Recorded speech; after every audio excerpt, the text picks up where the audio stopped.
ఇవి తెలంగాణ నుంచి స్టార్ట్ అయ్యి అక్కడి నుంచి మన ఏపీలోకి ఎంటర్ అవ్వడము, ఎంటర్ అయ్యి అది కడప ఏరియాలో మన పులివెందుల వరకు వెళ్తున్నాయని చెప్పి వాళ్ళు చెప్పిన వర్షను నిజంగా ఆ ట్రక్స్ ఓపెన్ చేసి చూస్తే లోపల దాదాపుగా ఒక ట్రక్ లో దాదాపుగా 70-80 ఆవులని కుక్కి పెట్టినారు. దాని మెడ మొత్తము ఆవుల మెడ అంతా కూడా గట్టి కట్టేసి పైన వేలాడదీసి నిజంగా అది చూసిన తర్వాత నమ్మలేకపోయినాము. ఒకటి, రెండోది చాలా బాధాకరంగా ఉండింది.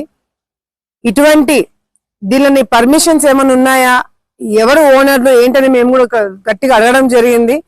కానీ సమాధానం లేదు. ఒకరు కర్ణాటకలో భాషలో మాట్లాడుతున్నాడు, కన్నడలో మాట్లాడుతున్నాడు, ఒకరు హిందీలో మాట్లాడుతున్నాడు, ఒకడు లోకల్, అట్లా వేరే వేరే ప్రాంతాల నుంచి వీళ్ళందరూ కూడా ఈ వ్యాపారమా, ఈ ఆవులన్నీ ఎక్కడికి తీసుకుపోతున్నారు, దీనితో ఏం చేస్తున్నారు, దీనిని ఎందుకు ఇట్లా ఇబ్బంది పెడుతున్నారు ఏంటనేది కూడా ఇంతవరకు మాకు కూడా తెలీదు. ఇప్పుడు డిపార్ట్మెంట్ వాళ్ళు ఎంక్వైరీ చేసి చెప్పాల్సిన అవసరం ఎంతైనా